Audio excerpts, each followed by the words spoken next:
다 함께 매일 드리는 기도를 드림으로 1월 29일 목요일 새벽 기도회를 시작하겠습니다. 은혜의 하나님, 고요한 이 새벽에 우리를 깨워주시고 말씀과 기도로 열게 하시니 감사합니다. 오늘 우리가 마주하는 삶의 모든 자리가 주님께서 이미 예비하신 자리인 줄 믿사오니 한 걸음 한 걸음 주님과 동행하게 하옵소서. 올 한 해 우리 영락교회가 복음의 능력으로 살아 움직이며 은혜 안에서 기쁨으로 춤추는 공동체 되기 원합니다. 환경과 형편에 흔들리지 않게 하시고 오직 복음으로 날마다 새로워지게 하옵소서. 특별히 성령님의 인도하심을 따라 우리 교회의 신앙 지도 원칙인 경건한 복음주의 신앙의 육성, 성서적 생활 윤리의 훈련, 교회 연합 정신의 구현, 세상에서 하나님 공의의 실현을 위해 힘쓰게 하옵소서. 모든 교역자들과 성도들이 예수님의 마음을 품고 믿음으로 나아가게 하옵소서. 예수님의 이름으로 기도드립니다. 아멘. 다 함께 찬송가 375장을 찬양하시겠습니다.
오늘 오이코스 성경 통독 범위는 출애굽기 33장에서 35장까지 말씀이며 그 중에 저희에게 주신 하나님의 말씀은 출애굽기 33장 12절에서 14절의 말씀입니다.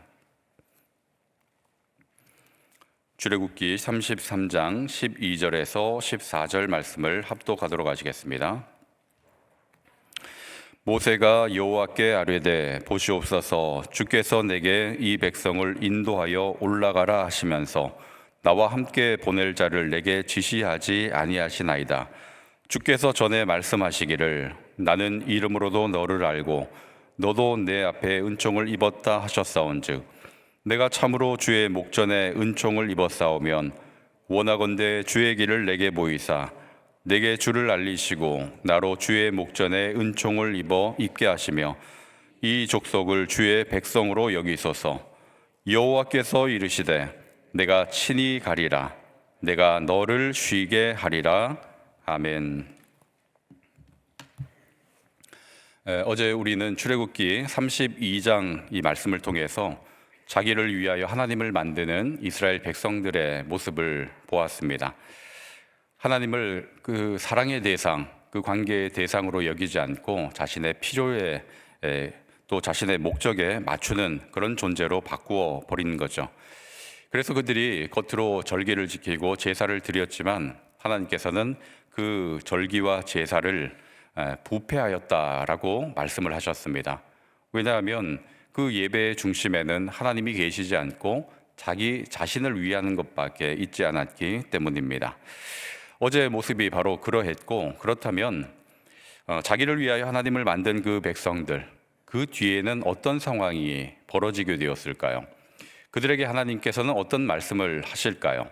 오늘 그것이 본문에서 이어지고 있습니다. 어제 본문으로부터 이어서 오도록 하겠습니다. 출애굽기 32장 10절 말씀을 한번 보십시오. 우리 하나님께서 이스라엘 백성들에게 뭐라고 말씀하시는가 하면 제가 일부만 읽어드리겠습니다. 내가 그들에게 진노하여 그들을 무엇하겠다 하십니까? 진멸하고. 하나님께서 진멸하시겠다, 그들을 다 죽이겠다라는 그런 의미일까요? 하나님께서 어떻게 해서 이끌어내신 그 백성, 언약해 주신 그 백성, 언약을 맺은 그 백성을 진멸하시겠다라고 말씀을 하실까요? 여러분, 아이가 부모의 말을 듣지 않고 차도로 뛰어들어서 크게 다칠 뻔했다면 부모는 아이에게 어떻게 이야기하겠습니까? 점잖게 타이르고 또 이해하기 쉽게 조곤조곤 이렇게 이야기하겠습니까? 아니면 다그치겠습니까? 너 이러면 혼나?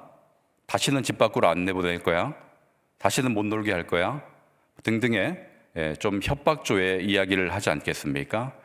그렇게 이야기하는 그 말의 목적은 혼내는 데 있는 것이 아니라 다시는 그렇게 하면 안 된다라는 것을 알려주시는 것이죠. 이처럼 하나님께서 말씀하신 이 진멸하겠다, 이것도 그 말의 그 의미는 내가 다 제거하겠다, 죽이겠다, 이런 말이 아니라 이 죄가 얼마나 치명적인지를 지금 경고해 주고 있는 것입니다. 거룩한 경고라고 보실 수 있을 겁니다. 만약 이 진멸이 목적이었다면 모세의 기도를 듣지 않으셨겠죠. 그런데 모세가 하나님의 그 언약을 근거해서 기도할 때 하나님께서는 그 기도를 귀 기울여 들으셨습니다. 그 모세가 중보 기도할 때 그 내용들을 하나님께서는 받으셨고 또 그 기도대로 인도해 주셨습니다. 모세가 그렇게 기도했기 때문에 하나님께서 일하신 것이 아니라 모세가 하나님의 마음을 헤아리고 그 언약의 근거에서 기도했기에 하나님께서는 원래 그 목적과 뜻대로 일하신 것입니다. 자, 그리고 출애굽기 33장에 오늘 본문이 있는 33장에 들어와서 하나님께서는 다시 길을 떠나라라고 말씀하시면서 그 이야기를 이어가는데 1절 말씀입니다. 같이 읽어보도록 하겠습니다. 33장 1절입니다. 여호와께서 모세에게 이르시되 너는 네가 애굽 땅에서 인도하여 낸 백성과 함께 여기를 떠나서 내가 아브라함과 이삭과 야곱에게 맹세하여 네 자손에게 주기로 한 그 땅으로 올라가라. 모세의 중보 기도 이후에 하나님께서는 다시 내가 약속해 주었던 그 땅으로 올라가라라는 말씀을 해 주십니다. 그리고 이어서 사자를 앞서 보내서 약속을 해 주십니다. 원수를 다 쫓아내 주시겠다라고 이렇게 약속까지 해 주십니다. 그러면서 한마디를 더 덧붙이십니다. 그 덧붙이시는 말씀이 3절입니다. 3절 말씀도 같이 읽도록 하겠습니다. 너희를 젖과 꿀이 흐르는 땅에 이르게 하려니와 나는 너희와 함께 올라가지 아니하리니. 약속의 땅은 주시겠다고 하셨습니다. 사자를 앞서 보내서 원수를 다 쫓아내 주시겠다라고 보장까지 해주셨습니다. 그런데 그 뒤에 덧붙여서 하시는 말씀이 무엇입니까? 내가 너희와 함께 가지는 않겠다, 동행하지는 않겠다라는 것입니다. 승리도 약속해 주셨고 또 형통한 것도 보장해 주셨습니다. 그러나 동행하지는 않겠다, 함께 가지는 않겠다. 여러분, 마치 이렇게 물으시는 것 같아요. 너는 나를 원하니? 아니면 내가 주는 어떤 응답 또 내가 주고자 하는 그것을 원하니 이렇게 물어보시는 것 같습니다. 여러분 이 말씀의 그 뉘앙스는 이스라엘 백성들의 그 마음을 드러내어 주는 이 테스트하는 그런 말씀인 것입니다. 나를 원하는 것인지 내가 주는 것만 원하는 것인지를 하나님께서 지금 물어보십니다. 이 말씀이 떨어지는 그 순간 이 백성들의 그 모습이 어떠한가, 어떤 반응을 보였는가 하면 4절에 그 백성들의 그 반응과 모습을 나타내주고 있습니다. 4절을 보시면 백성들은 무엇하고 있습니까? 슬퍼하고 있고 단장하지 않고 있다라고 성경은 기록하고 있습니다. 이 백성들이 슬퍼하다, 하나님께서 하시는 말씀을 듣고 슬퍼하다 깨달은 것입니다. 하나님과 함께하지 않는 것이 그것이 축복이 아니구나. 약속의 땅에 들어간다고 해도 하나님이 동행하지 않으면 그것이 복이 되지 않는구나 라는 것을 그들이 깨우친 것입니다. 여러분 만약에 하나님께서 여러분에게 이와 같은 질문을 동일하게 한다면 여러분은 어떻게 응답하시겠습니까? 지금 가지고 있는 그 문제 내가 다 해결해 주겠다. 그리고 그 이상으로 네가 원하는 건 내가 다 들어주겠다. 그런데 내가 너와 동행하지는 못할 것 같다. 이렇게 말씀하시면 여러분 이스라엘 백성들처럼 슬퍼하시겠습니까? 아니면 오히려 좋아 이렇게 하시겠습니까? 하나님 이제 신경 쓰지 않아도 되니 오히려 편한 거 아닌가? 라는 이런 생각을 가지시겠습니까? 여러분 하나님 없는 응답, 하나님 없는 그 형통은 모래 위에 성을 쌓는 것과 여러분 같다라는 생각을 꼭 가지실 수 있기를 바랍니다. 얼마 전까지 이 베다니 광장에는 성탄 트리가 있었죠. 화려하게 장식이 되어 있고 불이 반짝반짝 빛나고 있었습니다. 사람들은 그 성탄의 트리를 다들 좋아하죠. 그 앞에서 사진도 찍고. 그러나 성탄 시즌이 끝나고 나면 어떻게 됩니까? 그 화려하게 장식되었던 것들은 다 제거되고 철거되는 것이 이 트리의 운명입니다. 왜 그렇게 되는가? 성탄 트리는 생명이 없습니다. 그 안에는 생명이 없어요.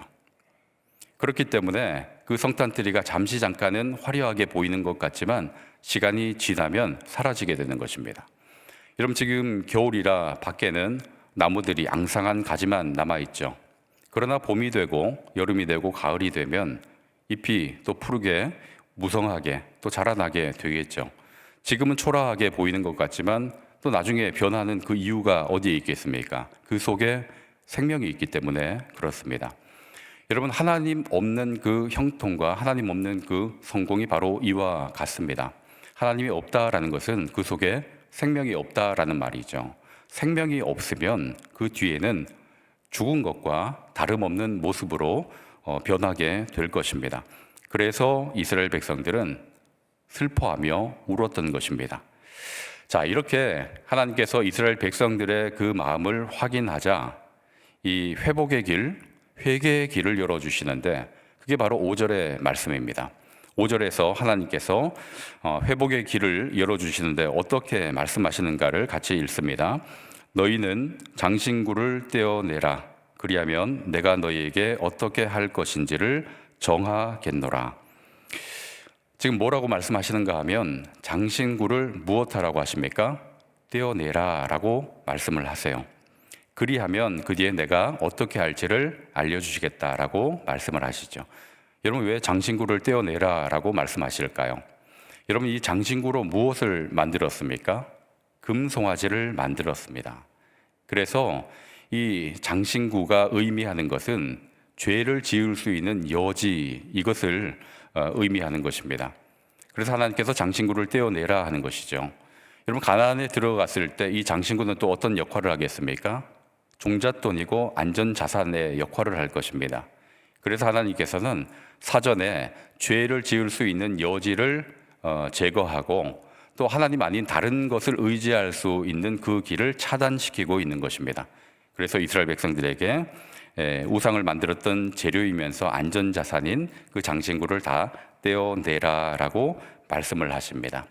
여러분 이 말씀은 이스라엘 백성들에게 하신 말씀이지만 오늘 이 아침에 우리에게도 하시는 말씀으로 들을 수 있으면 좋겠습니다. 하나님께서 여러분에게 장신구를 떼어내라라고 말씀을 하신다면 여러분 어떻게 하시겠습니까? 여러분 안에 있는 그 장신구가 무엇인지를 먼저 찾아봐야 되겠죠. 어떤 이는 돈이 될 수 있을 것이고, 어떤 이는 건강이 되고, 어떤 이는 사업이 되고, 어떤 이는 사람과의 그 관계가 될 수 있을 것입니다. 무엇이 되었든 그것을 의지하고 그것을 바라볼 것이 된다면 그것이 바로 여러분이 가지고 있는 장신구가 될 것입니다. 하나님보다 더 의지하고 있는 그 어떤 것, 그게 바로 장신구이죠. 그래서 하나님께서 뭐라고 말씀하시는가? 장신구를 떼어내라라고 말씀을 하십니다. 여러분, 장신구를 떼어내라, 이것은 바로 회개를 촉구하고 있는 것입니다. 이렇게 회개할 때 회복의 길이 열리게 된다 하는 것이죠. 여러분, 회개는 단순히 슬퍼하고 우는 것이 아닙니다. 회개는 돌이키는 것입니다. 방향 전환을 의미하고 지었던 그 죄에 대한 그 단절을 의미하는 것입니다. 그렇게 회개는 입술로 하는 것이 아니라 삶으로 하는 것이고, 수동적으로 하는 것이 아니라 능동적으로 해야 하는 것이죠. 여러분, 하나님께서 이렇게 철저하게 회개하도록 하시고 그 회개의 길을 걸은 이스라엘 백성들에게 바로 기다리던 그 언약의 말씀, 또 은혜의 말씀을 다시 주십니다. 여러분, 그것이 바로 14절, 오늘 본문에 있는 그 14절의 말씀입니다. 14절 말씀 같이 읽도록 하겠습니다. 여호와께서 이르시되 내가 친히 가리라, 내가 너를 쉬게 하리라. 아멘. 여러분, 이것이 우리가 바라고 구해야 될 기도 제목일 것입니다. 내가 너와 친히 가리라.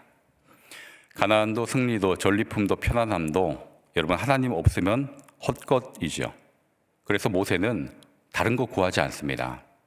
하나님께서 함께 가지 않으신다라는 그 말씀, 그것을 듣고 그 뒤에는 뭐라고 말씀하고 있는가 하면 15절 말씀도 한번 보시겠습니까? 15절에서 모세가 뭐라고 하는가? 모세가 여호와께 아뢰되 주께서 친히 가지 아니하시려거든 우리를 이곳에서 올려 보내지 마옵소서. 하나님과 동행하지 못한다면 우리도 올라가지 않겠습니다. 하나님 함께 가지 않으시려거든 우리를 올려 보내지 마십시오. 주님과의 동행을 이 모세는 구하고 있는 것입니다. 여러분, 실제 그렇습니다. 집이 넓어져도 하나님이 그 자리에 계시지 않는다면 그 집은 공허한 자리가, 또 냉랭한 자리가 될 것이고, 형편이 좀 나아져도, 또 문제가 해결돼도 하나님이 그 속에 거하지 않으신다면 그것이 큰 의미가 없을 것입니다.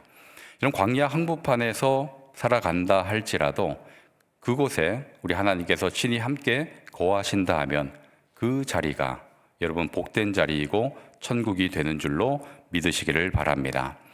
실제 사람들은 형편이 좋아지고 또 환경이 나아지면 그것으로 만족할 것이라 생각하는데, 그렇게 나아져도 만족하지 못한 일들이 많습니다. 바라기는 여러분, 환경이 나아져서 감사하다, 기쁘다, 편안하다, 이런 고백보다 그러지 못하는 가운데에도 주님께서 함께 하시면서 버티게 하시고 인내하게 하시고 또 그 속에서 그 기쁨을 발견하게 하시는 그것을 여러분 누리며 그 동행의 여정을 걸어갈 수 있기를 주님의 이름으로 축원드립니다. 여러분, 다윗은 궁전이 아니라 광야에서 하나님의 임재를 경험했고 그곳에서 하나님과 더 깊은 교제를 나누었습니다. 시편의 대부분을 이 다윗이 기록을 했는데 꽤 많은 그 시편 가운데 대부분이 또 하나님을 찬송하고 있고 감사하고 있고 또 하나님께 영광을 돌리고 있습니다. 우리가 너무나 잘 알고 있는 시편 23편에서 1절은 뭐라고 고백하고 있습니까? 여호와는 나의 목자시니 내게 부족함이 없으리로다. 시편 23편도 마찬가지로 광야에서 공경에 처해 있는 그런 상황입니다. 그럼에도 불구하고 여호와는 나의 목자시니 내게 부족함이 없으리로다. 왜 그렇습니까? 하나님께서 그 자리에 함께 하시기에 이런 고백이 나올 수 있는 것입니다. 여러분, 환경과 상황이 좋음으로 인해서 부족함이 없습니다 라는 그런 고백보다 그러지 못하는 가운데에도 하나님께서 함께 하심에 내게 부족함이 없습니다 라는 이런 고백을 하실 수 있기를 바랍니다. 출애굽기 이 33장은 우리의 신앙의 기준, 인생의 그 기준을 다시 세우도록 만들어 주는데요. 이 출애굽기 33장은 무엇을 얻느냐가 아니라 누구와 동행하느냐, 이것을 우리에게 말씀해 주고 있습니다. 이것이 삶의 기준이 되어야 한다는 것을 말씀합니다.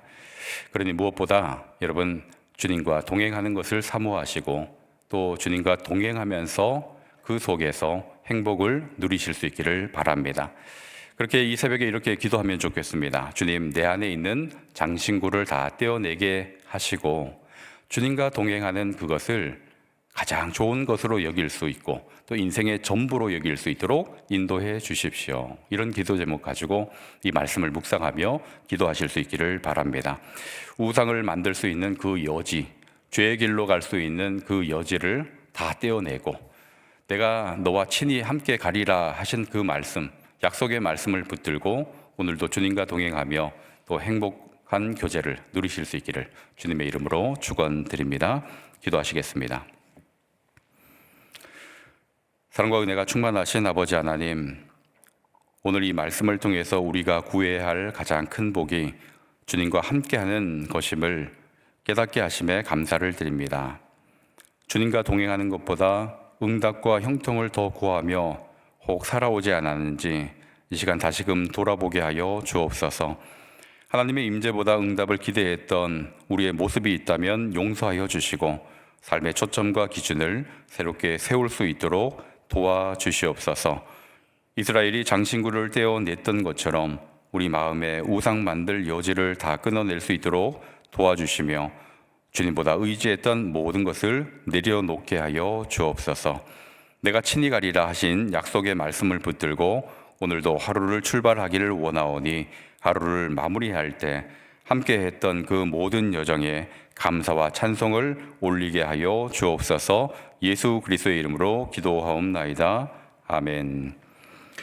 함께 주신 말씀과 주간 기도 제목으로 기도하시겠습니다. 내 안에 장신구를 떼어내게 하시고 주님과 함께하는 것이 인생의 전부임을 알게 하여 주옵소서.